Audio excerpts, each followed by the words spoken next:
Isa. Mhm. Okay, so Paul, do you want to take us through how you got started in SEO? God, yeah. I started my web agency back in 2011, and we sort of just did web design for a couple of years. But obviously, building websites is one thing, and getting them to rank is entirely different. So, really, out of necessity, we sort of got into it probably 2013, 2014. Quite cursory, and obviously the methods were considerably different to how they are now. It's a little bit more advanced and a little bit more refined than it used to be back in the day. Being able to just type in some method descriptions and keywords several times, and then actually seeing the needle move was certainly the order of the day at the time. So yeah, we've sort of taken, we sort of fell in and out of love with SEO for a couple of years, sort of concentrated more on the agency side. But since over the past probably 3 years, about 18 months before COVID hit, we were sort of more into SEO at that point. And since that point, we've been sort of pushing ourselves over to the point now that the agency side, my goal is to be client free within the next 12 months and just have advertisers, because we're going to move more over to a rank and rent basis and actually just start selling our own stuff, because clients are a pain in the backside. Yeah, and you mentioned that you started in 2013, 2014. Hmm. What was it you were doing before that? What in my life? Yeah. Oh yes, I worked in the corporate world. I worked. So if you want to go right back to the start, I probably had the lowest entrance grades for Oxford University, with A levels of a D, an E, and an N. Bet you didn't even know that an N existed, did you? Nah, So never heard N of is them a before. near miss. So that's not even an A level. How about that? But I got into Oxford University. I was going to train to be an English teacher. I stuck at that for 2 years. I loved the university life, but realised that making money was probably something more that I was interested in. So I got more into the tech side. I worked for a technical support company for a while. Then I worked for a very long time in horticulture, of all things, which is hilarious because I'm allergic to plants. So I subjected myself to about 15 years of working with young plants. But from a marketing perspective, and particularly digital marketing perspective, that was kind of where I was coming from.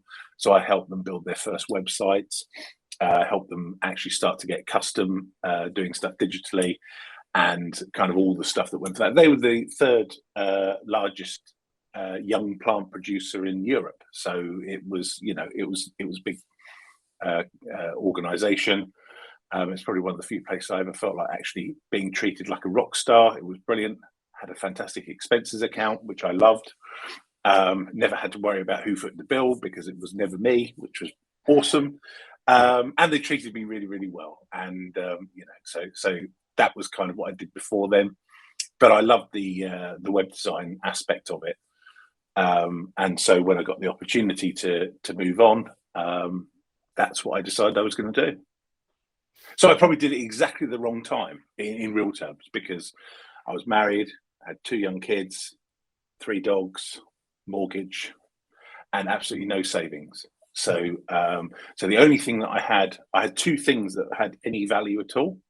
I had my 10-year anniversary Rolex watch that I got from the company that I just left, and I had, and you'll laugh at this, a full-size TARDIS. If you ever watched Doctor Who, they were the 2 things that I had of any value, and I sold both of them, and that was my only. This is ringing a bell. I remember in Newmarket you were showing us the Doctor Who box you had at the bottom of your garden. Yeah, so that's I sold that to start my business. So that is well, at least I'm consistent in my storytelling. But yeah, that's absolutely true. Very good. That's And how I then started. you mentioned as well that you started your agency and then 18 months later COVID happened. What was the progression like within your agency when COVID happened? Oh no, no. I started my business in 2011. We were doing more sort of web design, and kind of the graphical side. We kind of fell out of love a bit with SEO from about 2015 until about 2017, 2018, because it had obviously moved on, and obviously the things that I was doing just weren't really having any effect, and it was very clear to me that I was going to have to spend more time doing it. But most of our customers were web design and marketing based, so it wasn't really something that we were looking at the time. But then it became more and more and more clear that actually I needed to get back into it, because it was becoming such a tool, not just for our customers, but for me, for the business. So that was why I sort of started to investigate it more and started to take it more seriously again. So you're talking about SEO, it's changing all the time. How are you keeping up to date? And you said 2015 to 2018 that you fell out of it because we all know SEO changes all the time. You really need to keep an eye on what's moving and what's not. What do you do now? How do you stay up to date with things? Are you just in the trenches all the time now? Do you go, I know you go to masterminds. I know you run your own event. So I started off by reading loads of books, mastering in-house SEO, product-led SEO, that sort of stuff. It was really more client-driven. So when clients needed something, I'd go and find out about it. What do I do now, though, is, I'm watching a lot of people on YouTube, particularly, the likes of Mr. Campbell and Chris Palmer and Holly Starks and those types of people for the sort of the sort of SEO, like some of the less orthodox ways of doing SEO, just to kind of understand what's going on, what's changing. But I do a lot of reading, do a lot of research, and also I've sort of over the past 12 months I've started to do my own testing on stuff to sort of see what it is that's actually starting to move the needle. Also learning quite a lot about GMB, and well, not Google My Business anymore, but I'm learning more about that and how that's having an impact. But the interesting thing is it's this whole sort of holistic approach of looking at everything that's possible that a client potentially might come and find you via, and then trying to get it to work in a consistent sort of singularity, rather than kind of, oh, that's GMB, that's it's over there, that's my website, that's it's over there, there's social media over there. It's trying to drive everything to give people an experience about your business as soon as you possibly can. I'm still a massive fan of mailing lists. I think if there's only ever 3% of anybody that's wanting to buy the services that you've got right now. And so the question that people should ask themselves is, do they want to just turn their back on 97% of the people who are going to be visiting a website, or do they want to somehow put them into a holding pattern so that if they turn into that 3% over the course of the next 3 to 6 months, are you going to be the person that they're going to come back to, or have they found the next big thing? So getting people signed up on mailing lists and making that relevant for them, that's important as well. But basically using content, using pages to get people to, if not buy or take the action, then take the secondary action, which is to stay in touch for a period of time. Yeah, you mentioned testing then, so how much kind of resource and time are you putting towards testing? Because that's something that a lot of agencies don't do, so it's a smart play. Yeah, I mean, I've been using my own. I've sort of, over the past 6 months, I've started to do the rank and rent idea. So I've been using that quite very much as a test bed, because what I found is that you can kind of get results a lot quicker at a lower level than you would be able to if you were trying to rank something across nationally or internationally or something like that. So what's been quite useful is being able to sort of see what the implications are when you do this particular action. What difference does it make if you have a backlink with this DR or this relevance? How is that having an impact on that page, and those sorts of things? So yeah, I've kind of been guinea pigging myself but also things like, working through single niche PBNs. That's quite an interesting thing that I've found. I've been very, very surprised at how effective that can be on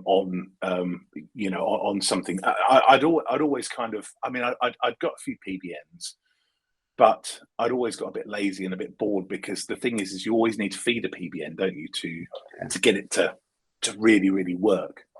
And you need to feed it with decent content, and that's always a challenge, because there's never enough hours in the day to keep feeding it with more and more content to keep it relevant.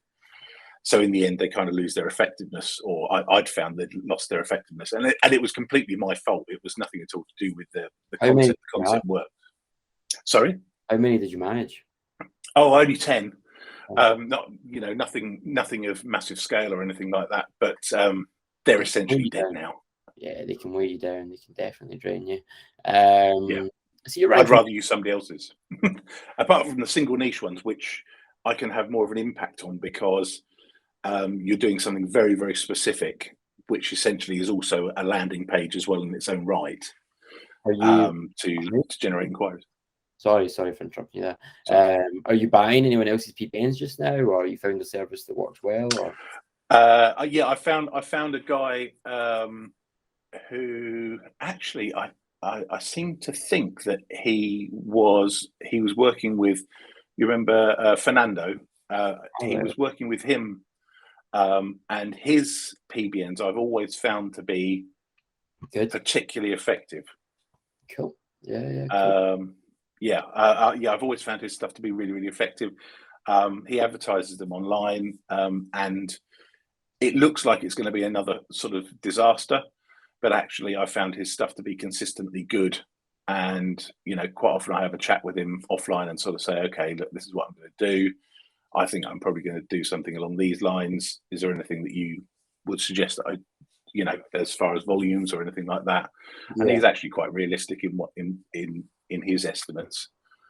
So he's obviously putting the time in. The only thing is that I do find that sometimes with some PBNs, not his specifically, but some of the others, is the effectiveness starts to wear off after about 3 to 6 months. So you need to keep topping them up.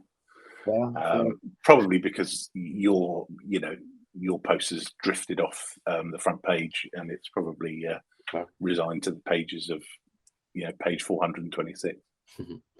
Let's go back to the ranking rate stuff you're doing, right? Because we keep saying this. This is obviously for SEO for hire.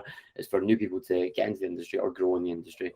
And pretty much every guest that's came on has said that if someone turns up with a side project, they will look 10 times better than anyone else. And that's something I've always said as well. So if someone was to listen to this and they want to go and build a ranking rank website, you're fairly new to this, you've been playing around with it the last year. What advice would you give them? Who should they follow? Who should they listen to? And with your ranking right sites, are you doing the mass page builder? Or are you doing more like town focused, like exact match domains? And then we could maybe chat a little bit about, actually, I keep doing this. Yeah, no, it's all good questions. So the first question is what would I recommend? Who should they look at? I found a lot of the SEO stuff is very, very relevant to rank and rent. So actually somebody who's good at SEO has got something good to say about who would be very, very relevant for rank and rent. However, Mike Martin, I found his stuff to be really, really useful. And sorry, are you using all his tools, or because they've got? I'm using both of the. I'm using his Magic Page plugin. Yeah. But I'm not what I'm not doing is I'm not putting it out to massive scale. So I'm not. So I'm limiting the pages to about 50 pages on a site. Right. So what I'm doing is I'm building a quite a local site. Okay. With a mass page builder. Yeah. But I'm making it for towns and villages and so on and so forth in a like 15-20 mile radius, and then I'm building other sites around that to then take it further out and further out and further out, so that it gives me options in time to come as to whether or not I want to just rent the website and have done with it, or whether I want to just sell the leads. You use it as a PBN too? Yeah, certainly some of the pages are starting to rank quite nicely on their own. So potentially I could use PBNs both in their right as a landing page, but also potentially use some of the pages inside those sites to cross promote from one site to another. Yeah, I think if they work as well and they provide real value, they could be really nice little PBNs. And at that point, is it even a PBN? If it's a real site with real traffic. So there we go. Yeah, when is a PBN not a PBN? It's a good question, isn't it? I mean, so here's also there is a slight delay. I'm really sorry I keep interrupting you, but I'll try and stop that. Black hat, white hat. We keep talking about black hat stuff. Someone that's maybe new, and also new businesses that are coming into SEO, they hear the word black hat. I mean, no wonder they freak out. It's called black hat. It doesn't really sound that attractive, does it? Were you always kind of like open to all angles of SEO, or did you used to be white hat, really scared of these negative, or not negative, more darker approaches? Or is that something that changed? And what would your advice be to someone who's new? Would you say explore this just now, or what? Well, I mean, yeah, the fact that I run SEO Underground, which is a conference specifically for kind of black hat SEO, or let's say grey hat backwards SEO, probably gives it away a little bit. But I believe that, first of all, the things when we talk about black hat, it's not illegal. Most of the stuff we're talking about isn't illegal. I mean, some is, some are, but tend not to, to keep away from that. But the general black hat stuff is not, a naughty thing to do. It's an ethical thing, as far as I can see. But inside of that, there are lots and lots and lots of shades of grey, because when you think about it, most things that we are doing are, whether it's white hat, black hat, or whatever, we're all manipulating how Google views a website. It's all manipulation. Even Google is black hat because they sell backlinks. They sell backlinks to your site. They call it Google Ads, and they pretend that it's not, but it is. It's exactly the same. It's exactly the same as what anybody who sells backlinks is doing, except that Google calls it Google Ads and they run the show, so it doesn't really matter. So I don't think that people need to be afraid of black hat. And of course, at the end of the day, you can always take a view as to whether or not you're going to do it or not. And let's be clear, black hat, to my mind, is the thing that you do at the end when you are head to head with somebody else and you've done everything else. Your site speed's as good as it can be. You've siloed your content. You've written classy content, you've done the right volumes, you've got the backlinks, and you are head to head with somebody and you can't get any further, then that's the time to employ something else. Yeah. It isn't, you wouldn't normally start off with the worst thing you could possibly think of, because it's disproportionate. And in actual fact, half of the fun of SEO is small increments of change and watching how it has a positive or a negative effect on a site. Yeah. And I think everybody, gets all bent out of shape about black hat, but let's be honest, most people don't need to use it. And at very worst, people may buy some backlinks.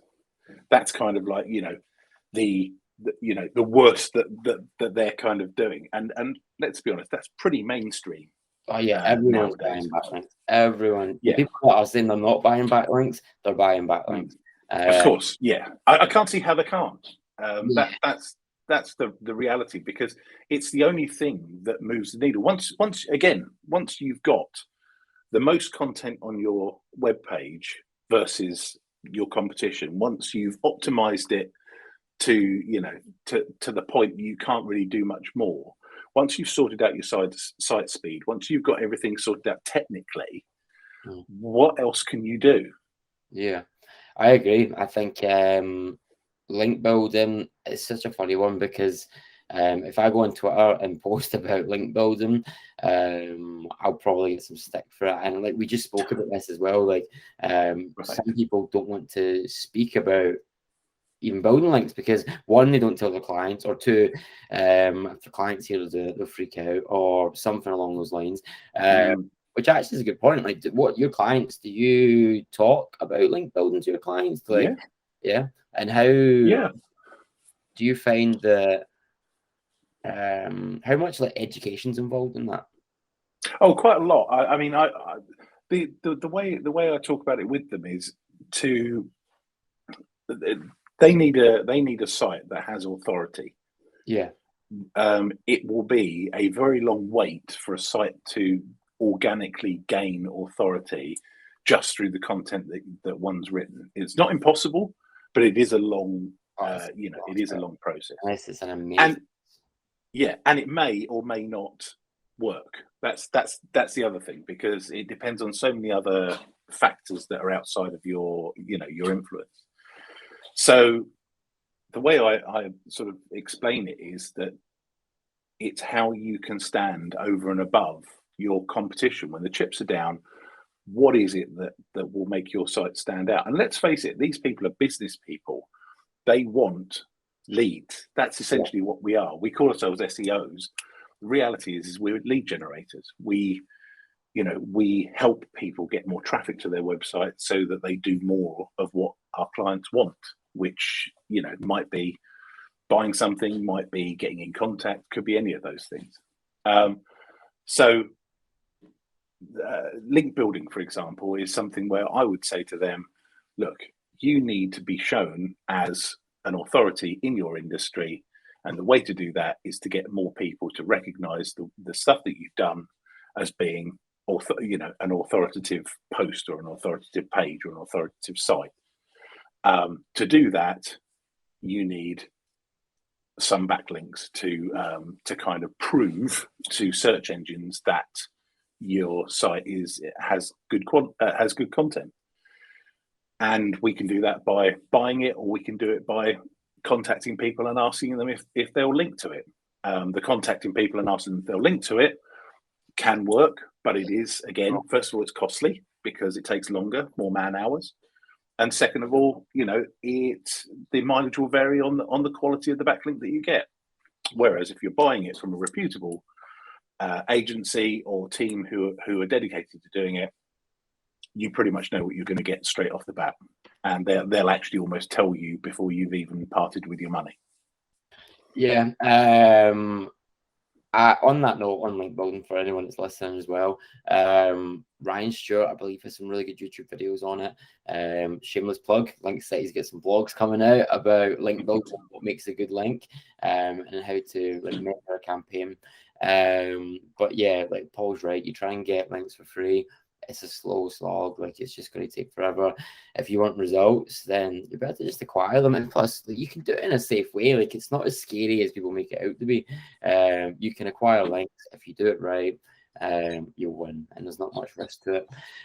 Paul, when's the next event? Yeah, that's what I was going to SEO Underground. Yeah. That's a good question. At some point next year, probably in the first half of next year, we're talking about we put it in Newmarket, number one, because I lived here and it's convenient. And let's face it, with COVID, we didn't know if it was on, off, or anything. So it was quite a difficult birth, the first one, because it moved so many times due to the fact that the COVID restrictions and stuff like that. The ideal is that I want to move the event ideally to be next to an airport. So I wanted to be in a hotel next to an airport so that those people who want to come in can come in, be dead easy, and then they can go again. I want to have a better train service as well, rather than one that runs every hour until 10 p.m. So we're going to look to move it to probably either Stansted, Heathrow, or something like that. And at the moment, I'm just waiting to find out about what's available. Really, as soon as I know that, it'll probably be yeah, as I say, first half of next year will be the next one that we run. And have you got any names in mind that you're inviting to the next one? No, not yet. I think we were really spoiled with the people that we got. I think we're also still going to be up against it with COVID, which again kind of restricts our overseas contingent. It was a real shame because, you know, we really wanted Holly and Chris to actually be there in person, but it became obvious about 6 weeks before the event that that just wasn't going to happen. So we're probably going to end up having UK based or people who are in or around the UK speaking again. I liked the cross section of stuff that we had. We did quite a lot on PBNs last time, so I'd like to probably, you know, do less on PBNs next time. I loved the image sculpting piece that Peter van der Graaf did. That was excellent. Craig's Q&A was excellent. Yeah, I mean, that opinion sculpting thing, I mean, in my mind, literally, I could feel it like explode like a little nuclear mushroom. Yeah, man, that was my first ever SEO event I've ever been to. And I sat down and he was the first one talking. I was like, flip me, we've got what, 8 hours of this, and what am I going to learn? But yeah, no, it was really interesting. It was brilliant, and James Gregory's stuff, that was really good. Adam Smith's stuff, walking through how he does, you know, kind of like a playbook on affiliate marketing sites, that was really impressive, and how he's systemized that so much so that, you know, if you kind of stick money in there, you kind of get a site that produces that money over there, and that's, you know, that's pretty amazing. And it also shows you as well, as SEOs, it's all possible. It's all possible to do. And, you know, and this was kind of the epiphany that I had last year was, do I want to keep doing SEO for other people, or do I want to do it for myself and build myself something that just has regular monthly income coming in? Once I've put the legwork in, I don't mind putting the legwork in, but I also want to have the, you know, the money that comes with it, you know, the payback, and that was kind of my big appeal to the idea of ranking and renting, really. I have the same thoughts go through my mind all the time. I'm building so many people's affiliate sites, so many people's rank and rent sites. Like, we do their content and links, so I have the same like opinions. And I remember like last year I wouldn't do any more affiliate sites because I felt like it was like a conflict of interest. Like, I'm building these people's sites, I'm literally doing the plan, and then I have to go and build another site. So there's like so many niches I wouldn't touch. But yeah, I don't know. What do you think? It's saturated? Do you think it's saturated? Because you've got people like James Dooley, who's like, well, he's got like 280 plus rank and rent sites in the UK. Like, you've then got everyone at your event. I can guarantee he's going to go away and build one rank and rent site at least. I know. Definitely. I don't actually know how to say Dean's second name. Dean, oh, mate, don't hate me for this. Signary. Well, I don't know. Oh yes, yeah. He had quite an interesting niche. I spoke to him afterwards. I won't say what the niche was, but it was a very specific niche. And he was you know, it was clearly working. His biggest issue that he had was, because it was such a specific niche, was finding people to take the inquiries, which is actually quite a nice problem to have, I think, because most people who are in rank and rent, their first problem is trying to get the inquiries in the first place. He had the complete opposite. So, and again, I guess that comes down to careful selection of niche. Because, you know, I started playing about, and I went down. I was far too general, far too general, and I just wasn't getting any traction. So I did, you know, went down the typical stuff of plumbers and, you know, locksmiths and all that type of stuff. And I was getting, you know, inquiries with locksmiths. Everyone does locksmiths. Do not do locksmiths, because everyone do kids. Stay away from that niche. How was it? Was it an interesting project? Did you make money from it, the locksmith one? Well, I was getting inquiries from it, but again, I had the similar issue to Dean. I contacted some people and said, do you want these, I'm not going to do anything with them. And they were quite suspicious. I mean, literally all I was trying to do is to make it so that people didn't feel bad that they couldn't get hold of anybody when they rang the phone. But it actually started to get a little bit embarrassing because my phone started just ringing constantly, and I didn't want to do anything because really I'd finished the project. I'd kind of gone, right, well, I can do this. It does work. But I didn't close the site down, and of course the phone kept ringing, and I put it on a different number, and I was getting really, really frustrated. So in the end, I just killed the whole site off. But yeah, I felt really bad for the people who was probably standing next to a car that they were locked out of, and that they couldn't get in, and they were calling me as their last hope, and I was just ignoring them. I used to be a DJ, right? And I made a Google My Business for a town called Irvine. I think I did it for Ayrshire. Now, if you look up like Ayrshire DJs, it gets like no volume. There's a reason for this story, but I get calls like every other day from people looking for DJs, and I'm just too lazy to sell them on. But I'm just having to say like yeah, I'm not DJ anymore. I'm booked out. There's a few times I've felt really bad for the person. I've like phoned a few mates. They're like, "Oh, can you help them out?" But point is though, that was a term that didn't have much volume. So if you are starting out and you do want to get into rank and rent, even like your local town, like let's look at Newmarket where you're from. Like I highly doubt there's going to be big search volumes. If anything, the actual terms might have zero volume, but they will still get clicks, and you probably will still get leads. And it's a safe bet for a first project. Like if you're trying to get a job, even ranking for those terms is enough to prove that you are a good candidate for a job role. It proves that you can build a site. It proves that you can rank for terms.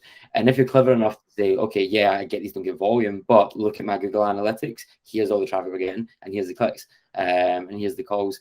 That's enough.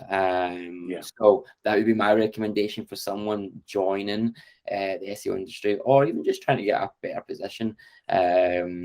So the question was, is it saturated? I don't think it's. I think there's loads of room to play. I think. Do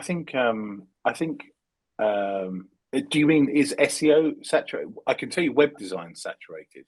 Yeah, I know loads of web designers. Yeah, that's I'm very sorry that I've been in the web design industry, because that is definitely a mug's game. You don't get paid what you deserve for the work that you put in. And in Newmarket, as an example, there's 37 web designers that I've found for a town of 20,000 people. In Newmarket. In Newmarket. How many? And if you go to Cambridge, which has got 120,000 people, you can add a zero on the end of that for how many web designers there are there. Why do you think that is? Because it's I hate building websites. I hate it. It's so painful. I love it. I adore building websites. I absolutely love it. I love it. I love the whole process. Your websites are really good, actually. I was having a nosy there. Your websites are Did you do the SEO Underground website yourself? Yeah, I did. Yeah, it's a really nice website.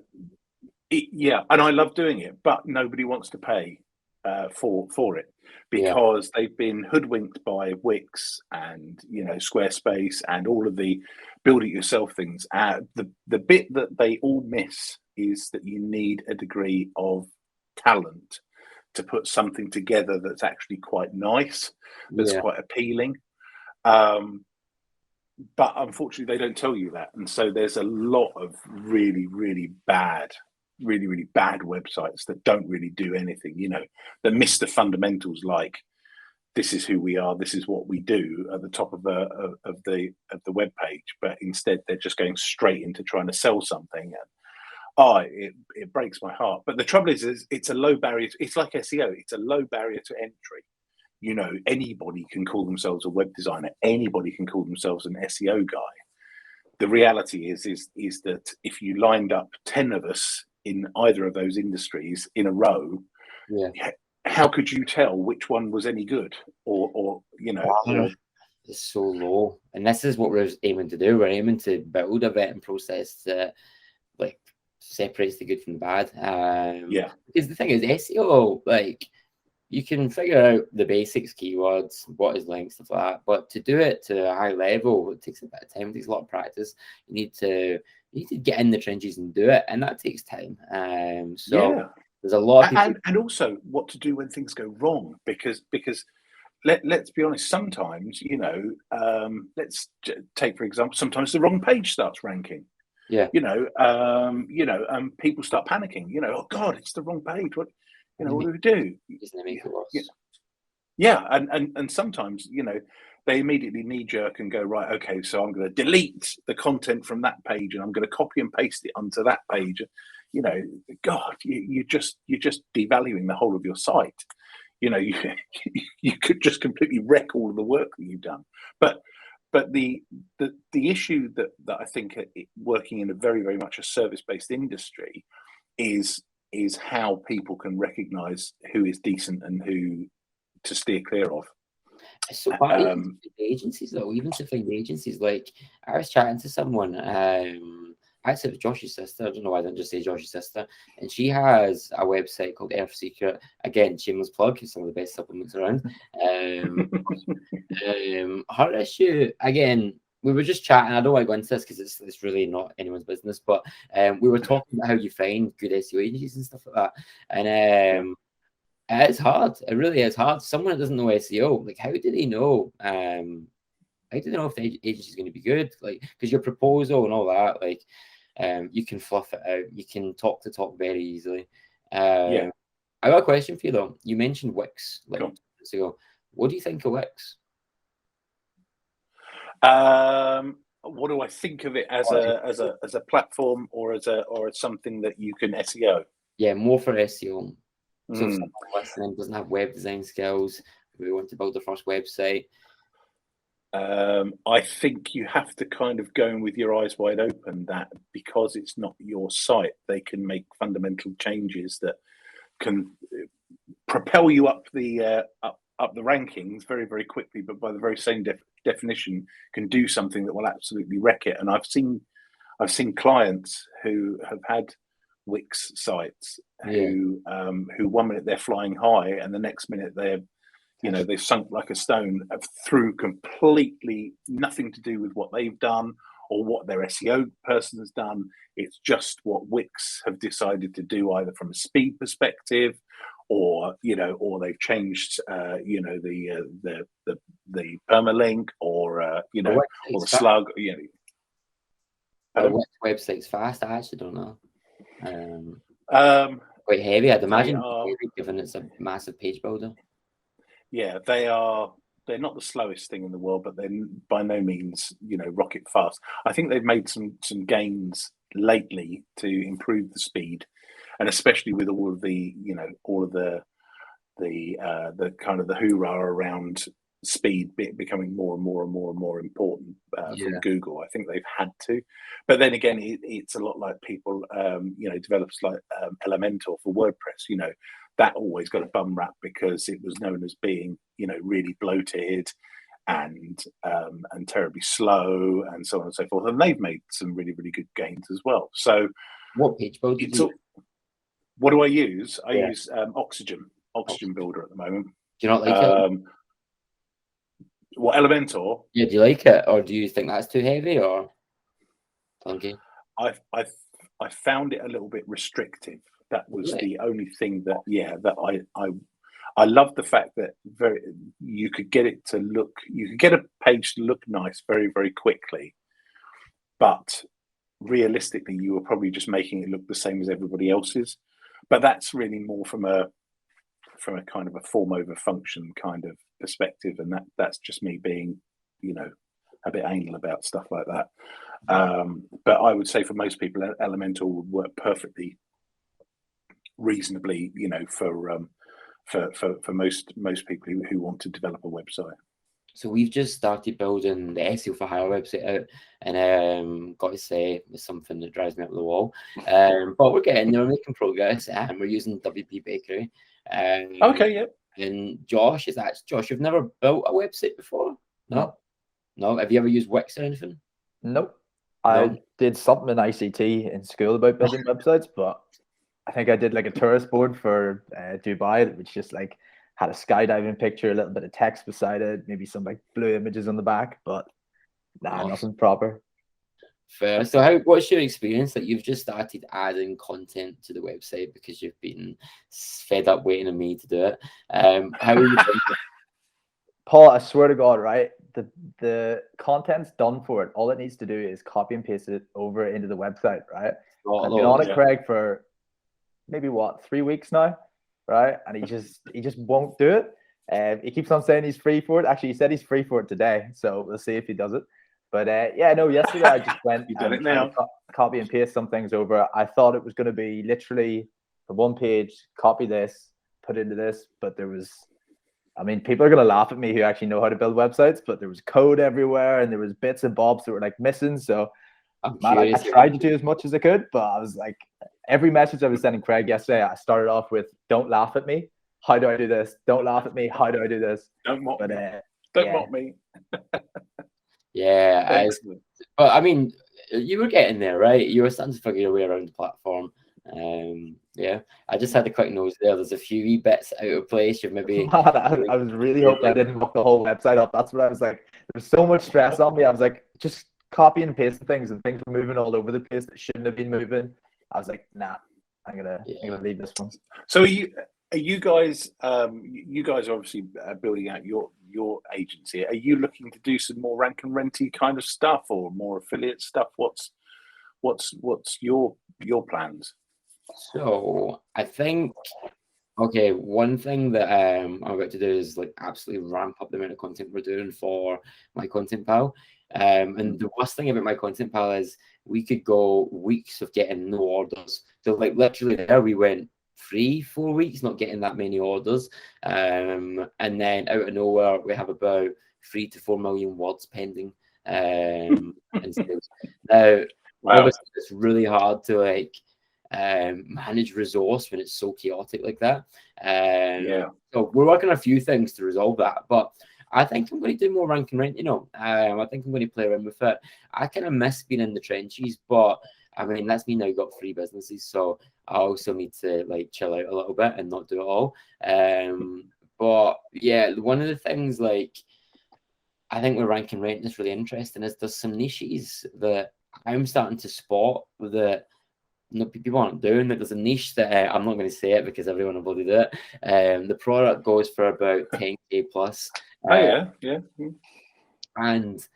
it's not a thing yet. Like it's not a thing yet. But given how everyone's moving, like I'm trying to say it but not say it. Anyway, it's going to become massive. I can see it becoming massive, and I reckon that there's going to be a lot of volume. Not a lot of volume, but I'm saying like 100 to maybe like 300 clicks. I can just see it now for each like location term, and I'm going to do that one. I think it's I'll tell you the niche after, but I'm certainly not saying it all. No, don't say it public. But I tell you what I love about the concept, because I'm not really a great salesperson. I think it's one of my failings.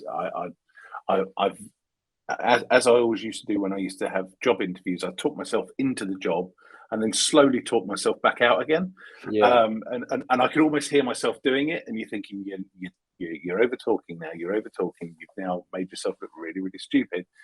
And I think I do that in sales.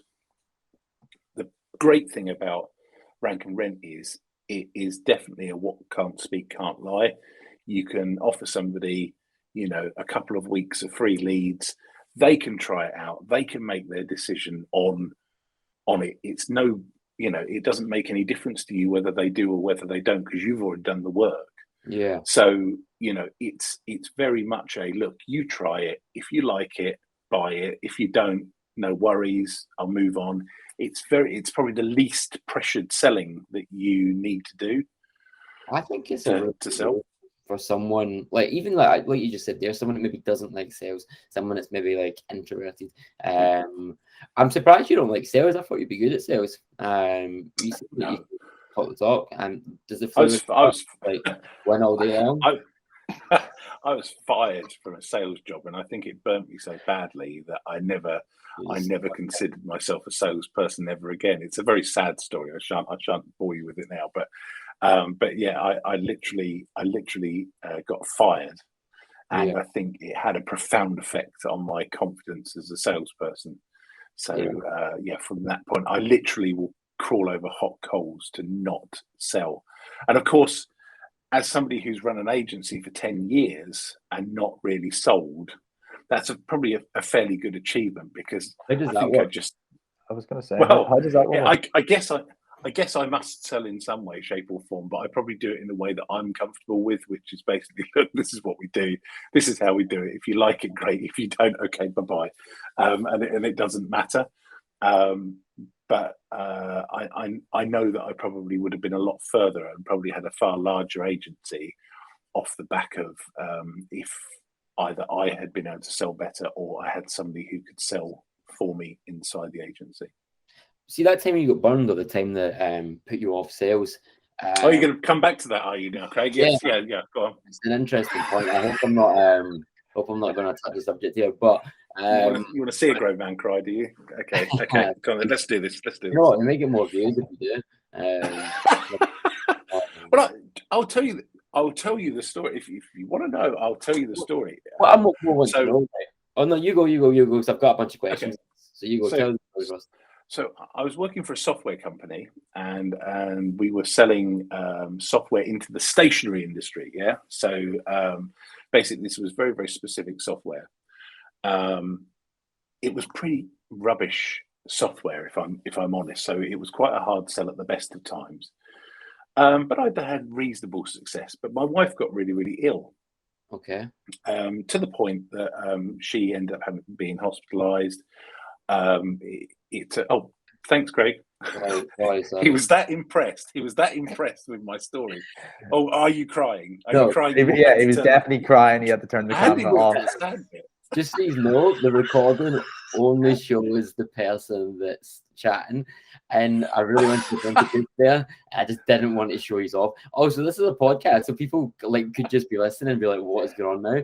So in the podcast, I might just basically what happened. Craig put his hands over his eyes because he started crying at Paul's story.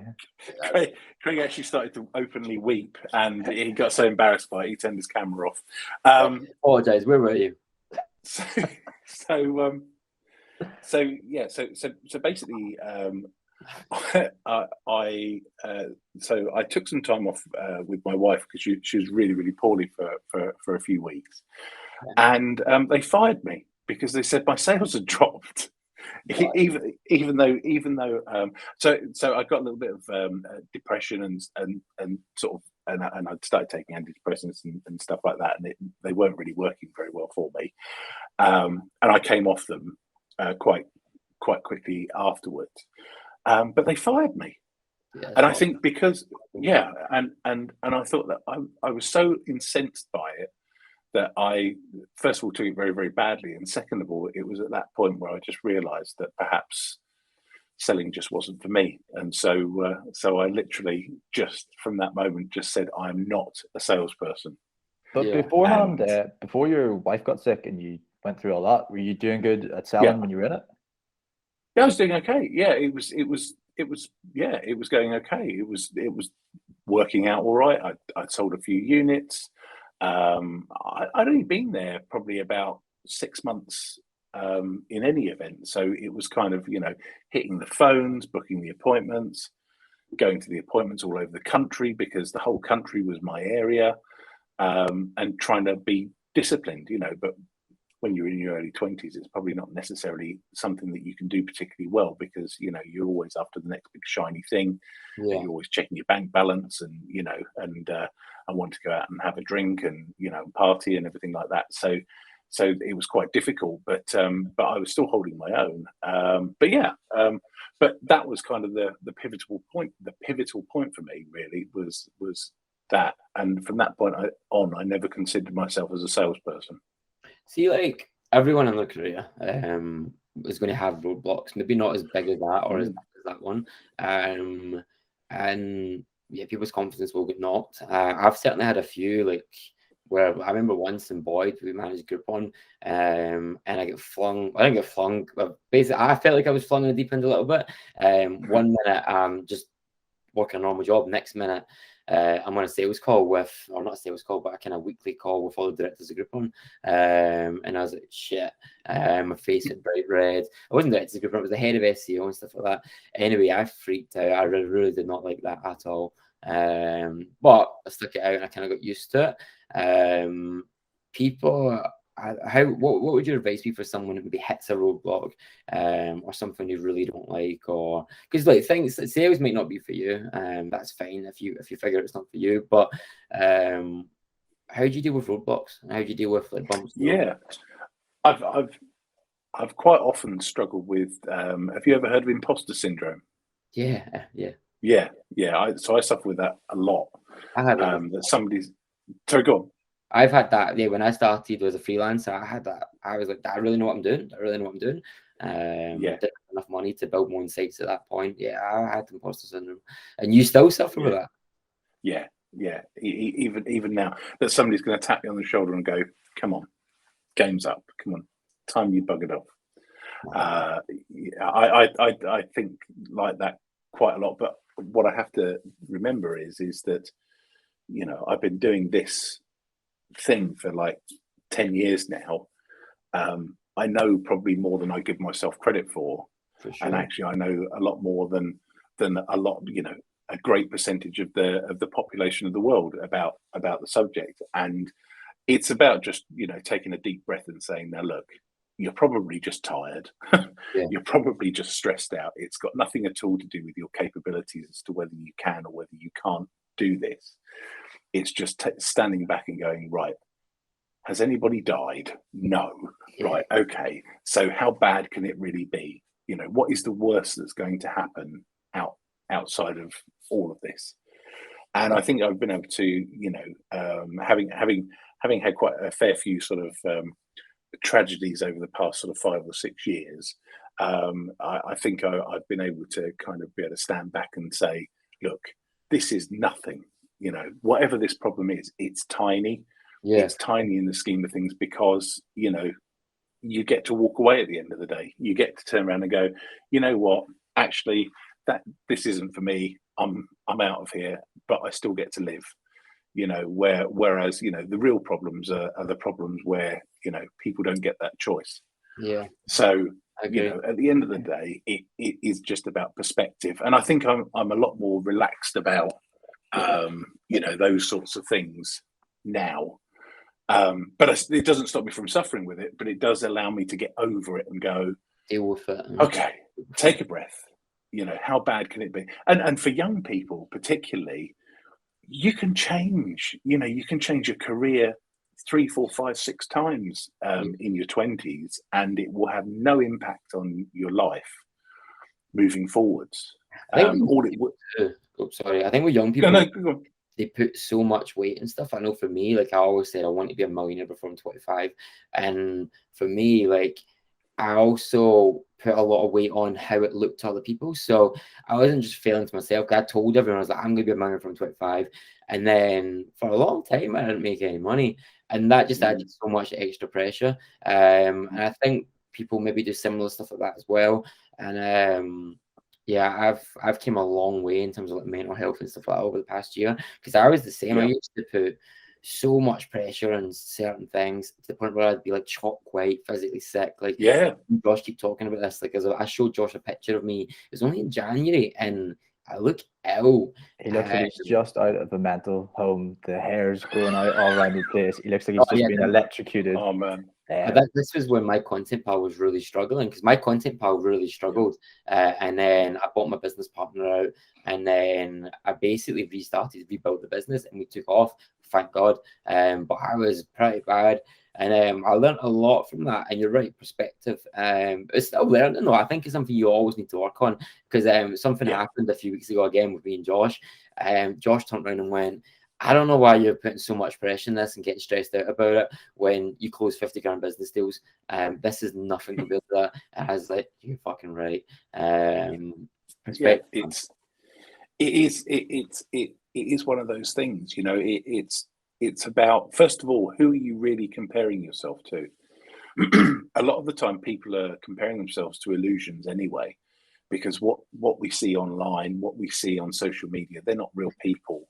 they're people living their best self for probably best part of an hour and a half a day, and then projecting that out as if that is how the whole of their life pans out. We all know that that's not true. Really, we really do understand that that isn't the case, but we kid ourselves that that's what we need to aspire to be like. Yeah. And then we all start, batting about, I've got this car and I've got and that's great. If that's your driver, there's no, by the way, I love cars like anybody else, but if that's your driver, that's great. If you use it as a reward for doing something that you think is worthwhile doing. Yeah. If you're doing it to impress other people, then you're wasting your time, because you're doing it for the wrong reasons, and you'll just end up spending a lot of money in trying to impress other people who actually don't even think about you from day to day. Yep, I agree. That was a big thing. Yeah, I mean, that's the reality, is most people don't think about us as much as we think they do. Yeah. Yeah. I agree. Also, I have this conversation. Sorry, go on. I'm sorry, I'm so bad at this today. Businesses do it as well. Like, businesses literally could have nothing in the bank or be up to their eyeballs in debt, and look amazing on Instagram, look amazing on Facebook. I used to get scared of my competitors. I'm not scared. I used to get upset at my competition doing so well. I don't really care anymore. But I used to be really bad for it. So like Gary Wilson, he runs Get Me Links, same age as dude's doing amazing. And I used to not get jealous, but I used to be like, fuck, man, look how good he's doing. And I think I said this in a previous podcast. I actually phoned him up one day and went, look, can we go and get a coffee? Because he stays pretty close to me. So he just picked me up, went for coffee, and we had a long chat about like values and stuff.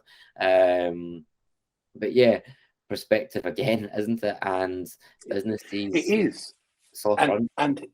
And they have their own things that they're concerned about, themselves. And don't forget, if you're at the top of your game, there is only one way you can go, and that is also a scary thought as well, because once you've made it, then everyone's shooting at you.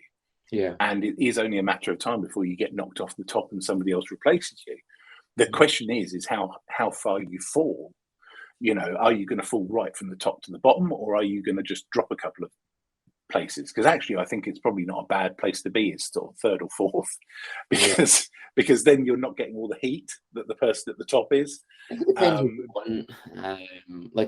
mood I'm in now, I wasn't quite like a kind of chilled mood the last few months. I was happy, just kind of getting by. Businesses were running themselves, but now like I'm coming fees all. Anyone in the content game, anyone in the recruitment game, I'm coming fees.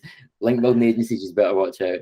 But nah, Paul, what drives you? Craig, don't you think though that our enthusiasm as business owners and people working in businesses and freelancers, it ebbs and flows? So there are some points in a year where you go, I am doing this. I'm taking the world by storm. I'm working till 3 o'clock in the morning every morning, and I'm going to do this. And then there's other times where you go, I can't even be doing with turning my computer on, let alone anything else. You need to enjoy life. Like, you need to enjoy life. And I think, anyone maybe just starting out, or maybe someone that has had a business, I think you do need to lock yourself away for 6 to 12 months and do nothing but grind, cut out all the distractions. But you'll know on the other side, like, you can enjoy it. Like, that's what I did. Last year, I did nothing but work. This year, you look at my Instagram, I've been in 5 countries in the last 3 months. Best 3 months of my life. Thoroughly enjoyed it. I'm fully recharged, and that's what it's all about. Like, for me now, it's about making memories, meeting people. And this is why I asked you a minute ago, what drives you? What drives me is I want to make more money so I can buy more time, so I can have more freedom, meet more people, see the world. That's what genuinely motivates me now. So what's motivating me to go do 14-hour days is knowing that I'm going to see Josh again in 3 months. I'm going to go meet all our friends around the world. And I know when that happens, I'm going to chill out. I'm not going to be working 14 hours a day, probably 3 hours a day, and I'll be happy with that. I would have used to have felt guilty about that. I used to have felt guilty about doing 3 hours a day, but I don't feel guilty anymore. I also don't think you need to do 14 hours a day all the time. Like, that's actually unproductive. It just how motivated you are. How many hours? It's about having a work-life balance as well, because if you balance it out, going for walks, going for just go to the gym, stuff like that, then your productivity goes up as well. For So sure. it's about finding that work-life balance as well. Like you've been on to me about doing like 14-hour days, just put your head down, stuff like that. But I feel like if you're doing 14 hours a day, yes, there's work to do, but going to the gym, going for a walk. I still do that. It's important as well. I'll still do that. Every day. I'm an early riser, so I quite often start work about 3:30, 4 in the morning. 3:30. Yeah, and then I'll finish. I go to bed about 9:30, 10 at night. And then how long have you been doing that for?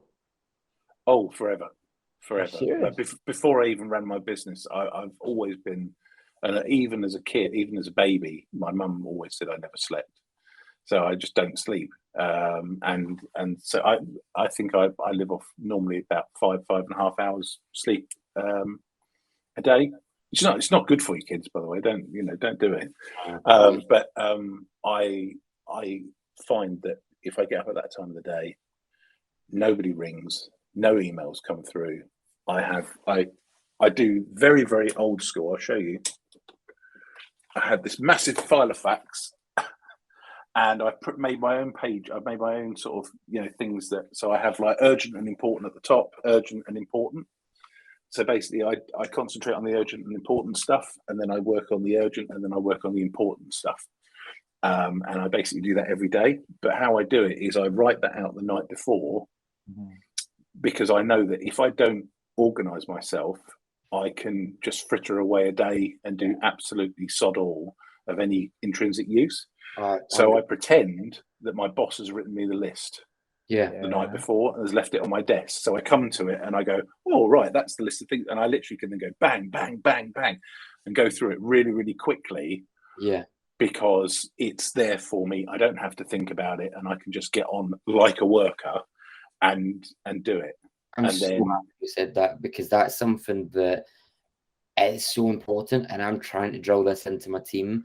And I don't know why people struggle with it so much, but like a quick hack is at the end of the day, plan your next day, because it's fresh in your mind. But so many people will start their day and go, what do I do now? Oh, I need to do that. And then you're not prioritizing. Cup of coffee. Yeah, you're not prioritizing what you should really do and what is bringing the most value to your life or your business. It's such a poor way of running your life and your business. And I think that's a really good habit. Something that I used to do all the time. I've fallen out of practice, giving it away. But now that I'm back, so we use ClickUp. So you're pretty old school with the pen and paper there. But I use ClickUp. And in ClickUp, you can basically have priorities, right? We have one column that's about value. So every task has a value, and we put it into buckets: £5, £50, £500, and £5,000. And that was to kind of help people think about how much value it's bringing to the business. But ClickUp's got a thing where you can select a user, and I think it's called like ClickLine or something. I don't know. Right. Basically, it's a to-do list. So you can just drag in these tasks and build people's daily to-do list. So now what I'm trying to get my guys to do is build their own. If not, I'm going to come in, have a look at it. And that sounds like micromanagement, and it might be just now, but all I'm trying to do is build that habit where they come in, they think about, I want them thinking about the value they're bringing to business. I want them having, because it's so much more fulfilling, isn't it? Oh yeah, definitely. And the other thing, I can't remember where I heard this tip from, but I adopted it about 3 years ago. We have a CRM system that the team use, and basically, if somebody has to do a task, the same task 3 times, then on the 3rd time they document it. They write out what they did, how they did it, and everything like that. So you end up with a nice little repository of things that you may have to do for either websites or for SEO and so on and so forth. And it gives you almost like a standard operating procedure. Yeah. I actively encourage my team to take an hour and document it fully with pictures and videos if they need to, that type of stuff, so that it is really, really like colouring by numbers, and that it should be like that, because then if anybody new comes in, you can just refer them straight to there and say the answers are in there. If it's something that we've done before, it's in there. Yeah, I like that. I really like that. Something we might adopt. What we'll wrap this up soon because we've had you for a while. But you'll be going to bed soon. What tasks do you not like doing? Or what tasks did you not like doing? You maybe passed on to someone else. What have you outsourced and what have you like? Because if you got a task on your to-do list and it's draining you, like I hate paying people. I just hate it. I don't know why. I just hate putting sort of codes in and paying people. It just does my head in. And I'm now trying to pass that off to someone. What do you have? Yeah, accounts is definitely one of my things that I hate doing. I hate invoicing. Invoicing. I've done it now in such a way where I use it as an incentive. So when I get so after I've done a quote and somebody says, yeah, I want it, I then immediately turn that quote into an invoice, but a draft invoice, and I stick it into my draft file so I can see like a subtotal of how much I could earn if only I'd pull my finger out of my backside and do the work. Yeah. So I kind of use that as a motivator. So I go, right, okay, I've got, like $8,000 sitting there at the moment. And, all I need to do is finish those 3 jobs and I can send those invoices and I get paid for it, which is brilliant. Whereas what I was doing before is I never really knew what my pipeline was going to be, whether I needed to go out and get $3,000 more worth of business or $15,000 worth more of business. I never knew. Yeah. So, this way it's a lot more visual and it incentivizes me to go, right, shut up, get on and do the work and send the invoice and you'll feel so much better. Yeah, no, like finance is certainly something I dislike. But since coming back to full time, we're like tackling it head on, and like again, this is slightly away from recruitment and stuff, but invoicing on time is so important. Like one, you need that cash in the business to reinvest in the business, and the longer that's out the business, it's just not working for you. So, I've given myself a good kick up the ass and been like, yeah, sort this. But even like someone that maybe is working a junior SEO role or something like that, you're going to have a bunch of tasks you don't like. Maybe it's uploading title tags, whatever it is. I would just do it first. Just get out of the road. And it's people management. That's another thing that takes up disproportionate amount of time. People management is difficult because you can end up just becoming a people manager rather than somebody who's actually doing stuff in your business, and that is a very, very difficult one to navigate because obviously you need to grow. But once you get past about 10 people, you then need to have an HR manager. And then you basically just become an HR company that happens to do SEO. And that's why I'm a massive fan of outsourcing, and have been sort of changing our model towards having less full-time staff. Because all of the full, and especially now with things like the minimum wage becoming, getting higher and higher and higher. Obviously, national insurance is going up to quite high proportions. Whether you get that working or whether you don't, you've still got to pay those people, and that's a massive amount of pressure. And I remember speaking to Craig Campbell about it. He had exactly the same challenges. When he was running an agency that. It sounds really, really good when you say, I've got 5-6 people working for me, but it's not a nice feeling when actually you're the only person that doesn't get paid at the end of the month. Yeah, see, when I said before I used to get chalk white, it used to be invoice day. Like, it used to be having to pay people. Petrified me, honestly. Like, it's so, there is a lot of pressure, and this is why a lot of people just can't run a business, because there is a lot of pressure on it. But even like, I think you have to be able to shake it off. You have to be able to compartmentalize fears and concerns and stuff like that. And it's a bit like also, like if you have an argument with your partner or something in the morning before you come to work, you have to be able to leave it at the door, because you can't take it through the day with you. And you can't take your fears through the day with you, because it will just engulf your whole day, and you'll spend your time just sitting there thinking about it and not actually doing anything to move the needle to make it better. I look at things like energy. So like if you've got a task there that you absolutely hate, that's just like wasted energy, wasted like mental capacity. That if you just get done, you move on.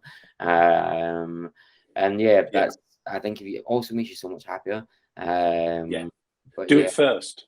Yeah. They call it, you know what they call it? No. Eating the frog.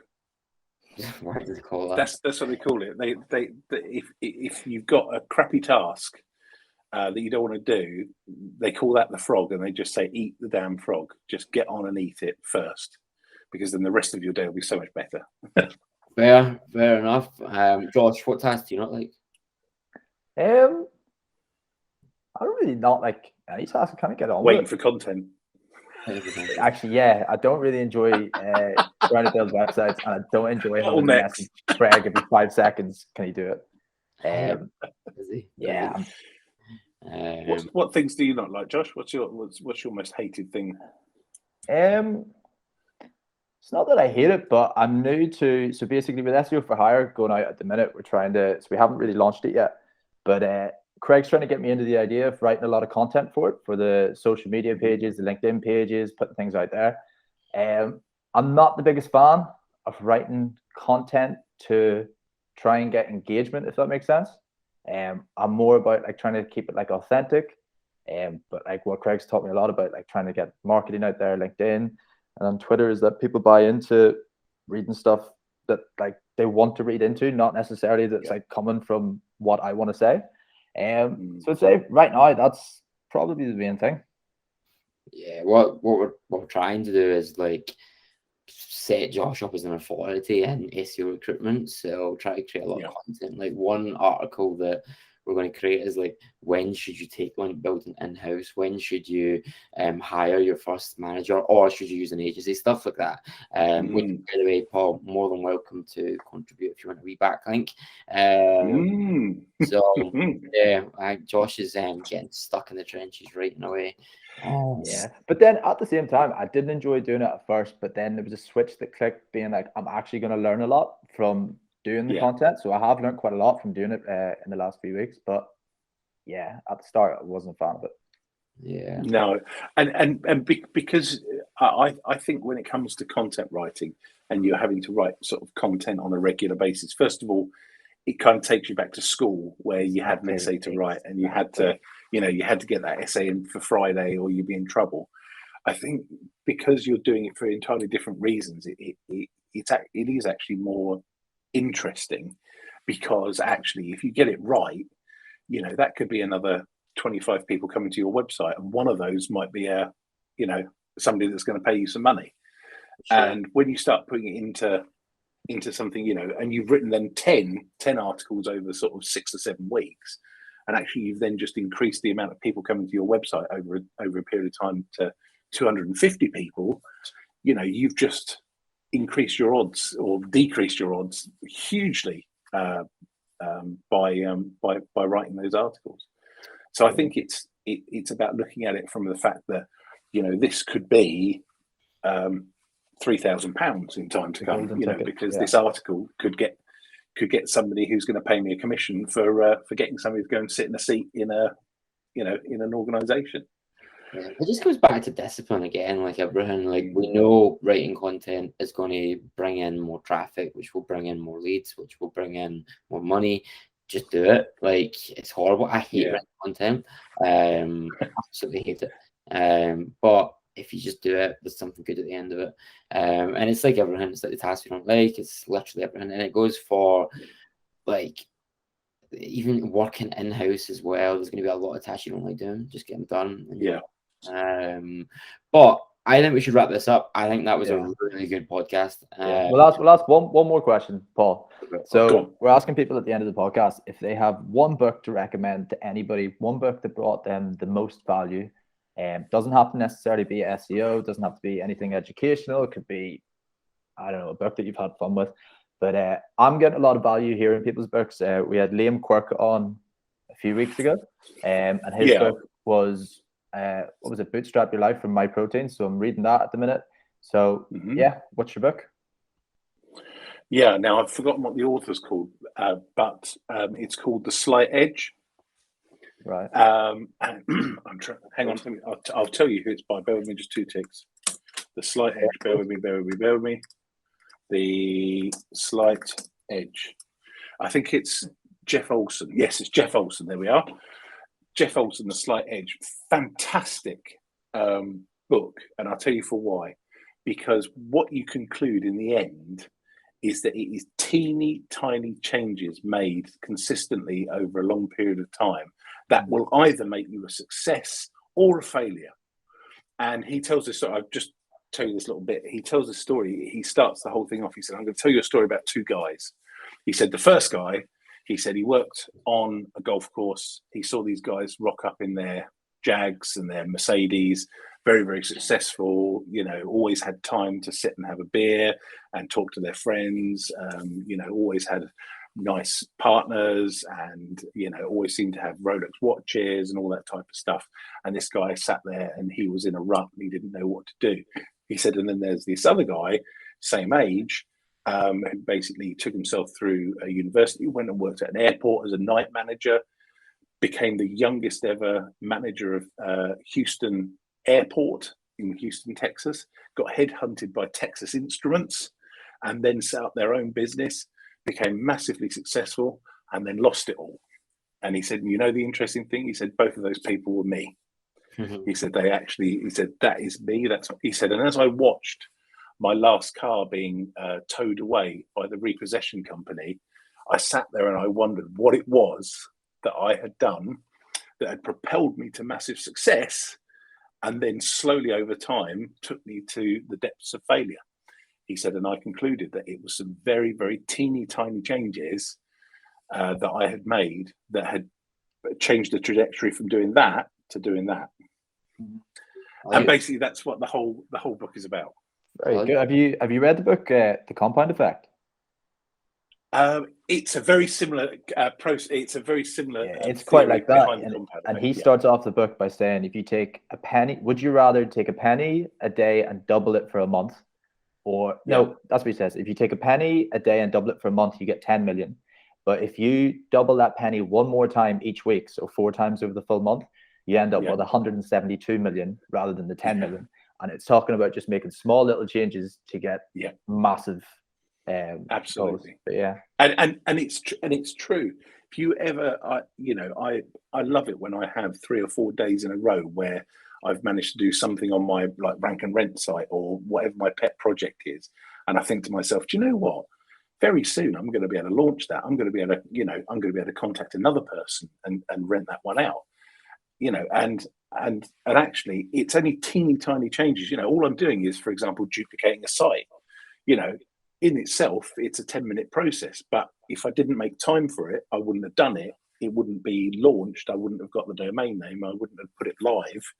And I'd still be sitting here scratching my head going, why haven't I got enough money in the bank account? Why haven't I got more time, to spend with my family? And the answer is because I didn't make those teeny tiny changes. Yeah. Okay. So Jeff Olson, Slight Edge. Yeah, I'll get it ordered. But I think we'll wrap up the podcast now. Okay, guys, that's a wrap on the end of the podcast with Paul. Hope you really enjoyed that one. It was definitely a lot of fun making it. Stay tuned as we have Ferry Kazoni coming on soon. We have Craig Campbell and a few other interesting ones that I think you guys will enjoy. So remember just to leave a comment, like, and subscribe. Thank you.